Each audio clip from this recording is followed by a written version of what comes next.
नमस्कार दोस्तों। आधुनिक भारत के इतिहास में पिछली कक्षाओं में हमने बंगाल में ब्रिटिश साम्राज्य की स्थापना के बारे में अध्ययन किया। बंगाल के विभिन्न नवाबों और बंगाल में ब्रिटिश साम्राज्य की स्थापना के लिए लड़े गए प्लासी और बक्सर के युद्ध के बारे में अध्ययन किया और उसके पश्चात बंगाल में स्थापित द्वैत शासन और उसके दुष्परिणामों का अध्ययन किया।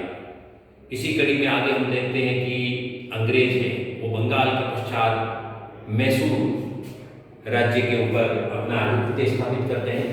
मैसूर आधुनिक भारत के कर्नाटक राज्य में स्थित है और मैसूर का जो प्रारंभिक जो इतिहास है हम उसके ऊपर थोड़ी जानकारी प्राप्त कर लेते हैं, या मैसूर का एक संक्षिप्त इतिहास हम देख लेते हैं और उसके पश्चात हम एक एक करके आंग्ल मैसूर युद्ध जो 4 लड़े गए थे उनके बारे में अध्ययन करेंगे, उनके कारण और परिणाम, उनकी जो विभिन्न जो संधियाँ हुई, कब कब युद्ध लड़ा गया, कौन कौन से ग्रुप थे, कौन कौन से ग्रुपों के मध्य ये लड़ाई लड़ी गई थी और किस प्रकार से अंग्रेजों ने एक सशक्त भारतीय राज्य के ऊपर अधिकार स्थापित किया। तो मैसूर जो आधुनिक भारत के कर्नाटक राज्य में स्थित है और अगर इसके इतिहास में हम पीछे जाएं तो तालीकोटा का जो युद्ध होता है, तालीकोटा का जो युद्ध होता है उस युद्ध के पश्चात विजयनगर साम्राज्य का पतन हो जाता है और विजयनगर साम्राज्य के पतन के पश्चात 1565 में हिंदू वंश वोडियार वंश का वहां पर आधिपत्य स्थापित हो जाता है और वोडियार वंश का वहां पर शासन चलता रहता है। इस वोडियार वंश का जो अंतिम शासक होता है वो होता है चिक कृष्णराज द्वितीय। चिक कृष्णराज द्वितीय इस वोडियार वंश का अंतिम शासक होता है।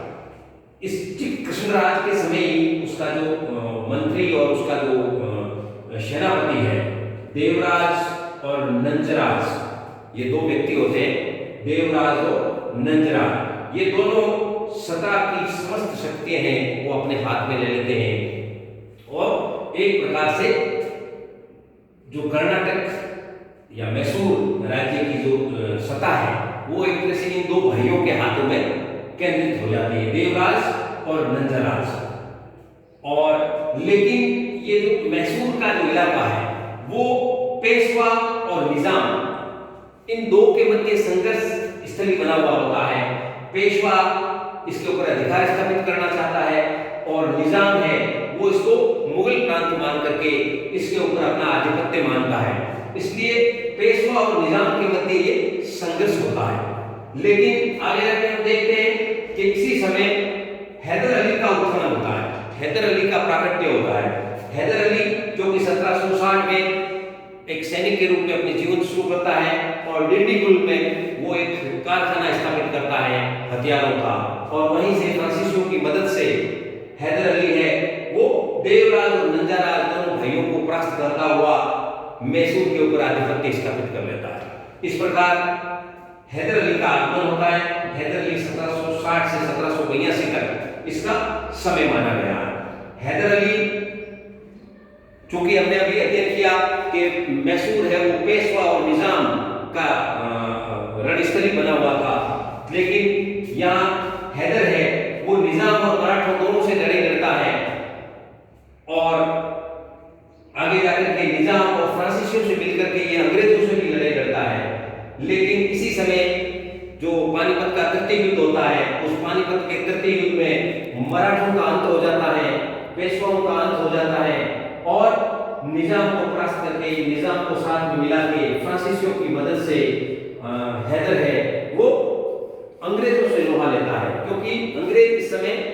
मैसूर के ऊपर आधिपत्य स्थापित करना चाहते हैं, क्योंकि मद्रास प्रेसिडेंसी का यह आदेश होता है कि मैसूर के ऊपर आधिपत्य स्थापित किया जाए। अतः अंग्रेजों और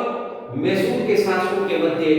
जो युद्ध लड़े जाएंगे वो आंग्ल मैसूर युद्ध कहलाएंगे और ये 4 आंग्ल मैसूर युद्ध लड़े जाएंगे, जिसके अंदर प्रथम आंग्ल मैसूर युद्ध है वो 1767 से 1769 के मध्य लड़ा जाएगा। द्वितीय आंग्ल मैसूर युद्ध 1780 से 1784 के बीच लड़ा जाएगा। तृतीय आंग्ल मैसूर युद्ध 1790 से 1792 के मध्य युद्ध लड़ा जाएगा और अंतिम और चतुर्थ मैसूर युद्ध 1799 में लड़ा जाएगा। ये एक तरह से मैसूर के शासक हैदर अली और उसके पुत्र टीपू सुल्तान तथा दूसरी ओर अंग्रेजों के मध्य या ये कहें ईस्ट इंडिया कंपनी के मध्य ये संघर्ष चलेगा करीबन 50 साल और इसके अंदर अंततः मैसूर के ऊपर अंग्रेजों का आधिपत्य स्थापित हो जाएगा। तो इस प्रकार हम देखते हैं कि हैदर अली के समय दो युद्ध लड़े जाते हैं। हैदर अली के समय जो प्रथम युद्ध लड़ा जाता है वो 1767 से 1769 के मध्य लड़ा जाता है और हैदर अली चूंकि कूटनीतिज्ञ होता है, वीर और बहादुर होता है और अंग्रेजों से ये ज्यादा चतुर और चालाक होता है, इसलिए जो दक्षिण की जो शक्ति है, दक्षिण में उस समय मराठे, निजाम, फ्रांसीसी और अंग्रेज और पांच शक्ति होती है मैसूर। इन पांच शक्तियों के मध्य सत्ता का संघर्ष होता है कि किसका आधिपत्य मैसूर के ऊपर होगा। तो हैदर अली चूंकि स्वयं बहादुर और कूटनीतिज्ञ था, इसलिए उसने निजाम को अपने पक्ष में मिला लिया, फ्रांसीसियों को अपने पक्ष में मिला लिया और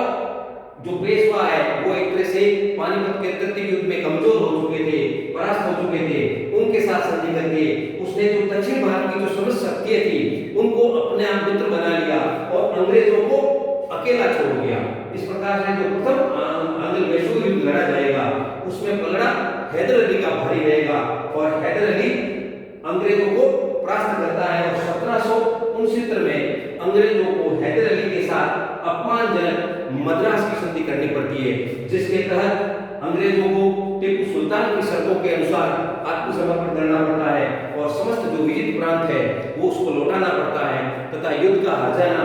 और क्षतिपूर्ति उनको देनी पड़ती है। इस प्रकार से हैदर अली की यहाँ एक तरह से अंग्रेजों के ऊपर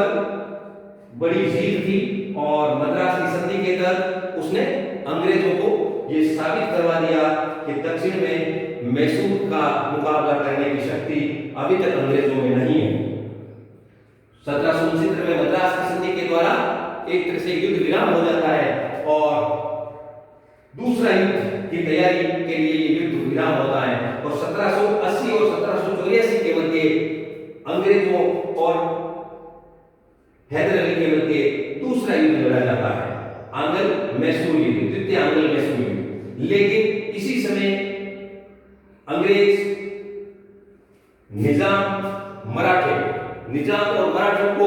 हैदर अली अपने पक्ष में मिला लेता है और एक तरह से जो प्रथम आंग्ल मैसूर युद्ध हुआ था उसी अनुरूप उसने कूटनीति खेलते हुए सभी जो दक्षिण की शक्तियां थी उनको अपने पक्ष में लेके अंग्रेजों को मित्र विहीन कर दिया। लेकिन इसी समय 1782 में हैदर अली घायल हो जाता है युद्ध में और हैदर अली की मृत्यु हो जाती है। हैदर अली की मृत्यु के पश्चात उसका पुत्र टीपू सुल्तान 1782 में जो गद्दी पर बैठता है और मैसूर का जो अगला शासक है वो टीपू सुल्तान होता है। टीपू सुल्तान अपने पिता के समान न तो योग्य होता है और न ही कूटनीतिज्ञ और बहादुर होता है, लेकिन जो समय की मांग थी इसलिए टीपू सुल्तान को वहां का शासक बनाया गया और टीपू सुल्तान ने युद्ध को जारी रखा। और इसी समय अंग्रेज और टीपू सुल्तान दोनों युद्ध विराम चाहते थे, इसलिए मंगलोर की संधि के तहत दोनों ने युद्ध को रोक दिया और दोनों ने एक दूसरे के विजित प्रांत लौटा दिए और दोनों के बंदियों को आजाद कर दिया। तो ये एक तरह से दोनों के लिए तृतीय युद्ध लड़ने के लिए विश्राम स्थली बना हुआ था और टीपू सुल्तान ने भी तृतीय आंग्ल मैसूर युद्ध की तैयारी के लिए ये संधि की थी। तो तृतीय आंग्ल मैसूर युद्ध 1790 से 1792 के मध्य लड़ा जाएगा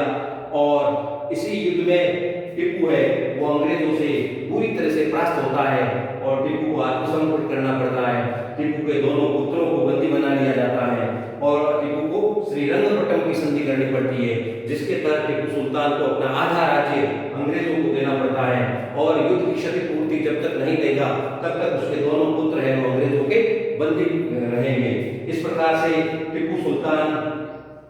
का यहाँ एक प्रकार से अंत प्रतीक